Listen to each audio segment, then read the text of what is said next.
বাংলাদেশ জামাতে ইসলামী যে ৮টি আসনে কেউ হারাতে পারবে না, সেই ৮টি আসন হলো: নাম্বার ১, চট্টগ্রাম ১৪। চট্টগ্রাম ১৪ আসনটি জাতীয় সংসদের ২৯১ নং আসন এটি।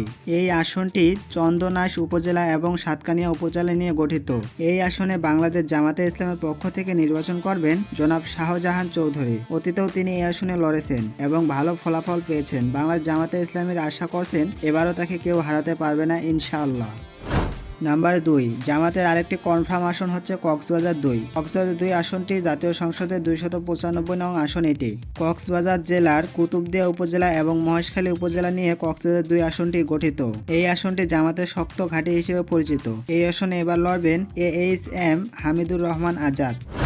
নাম্বার ৩, জামাতের আরেকটি কনফার্ম আসন হলো সাতক্ষীরা ২। সাতক্ষীরা ২ আসনটি জাতীয় সংসদের ১০৬ নং আসন এটি।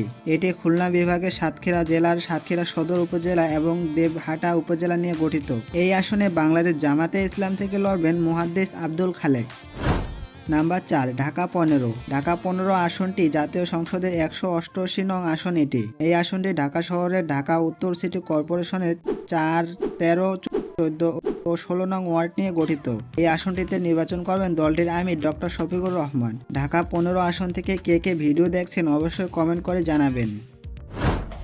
নাম্বার ৫, কুষ্টিয়া ৩। কুষ্টিয়া ৩ আসনটি জাতীয় সংসদের ৭৭ নং আসন এটি। কুষ্টিয়া আসনটি খুলনা বিভাগের কুষ্টিয়া জেলার কুষ্টিয়া সদর উপজেলা নিয়ে গঠিত। এই আসনটিতে এবার জামাতে ইসলামের পক্ষ থেকে নির্বাচন করবেন রাজনৈতিক জগতের নতুন মুখ, অত্যন্ত জনপ্রিয়, সবার পরিচিত মাওলানা মুফতি আমির হামজা। নাম্বার ৬। নাম্বার ৬ থাকছে পাবনা ৫। পাবনা ৫ আসনটি জাতীয় সংসদের ৭২ নং আসন এটি।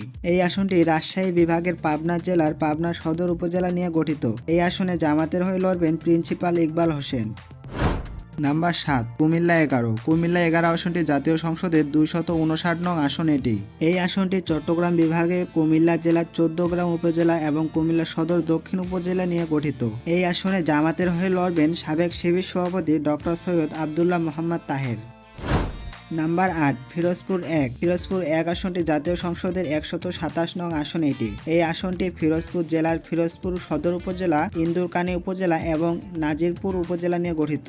এই আসনটিতে লড়বেন সাইদি সাহেবের যোগ্য পুত্র হেভিওয়েট প্রার্থী মাসুদ সাইদি।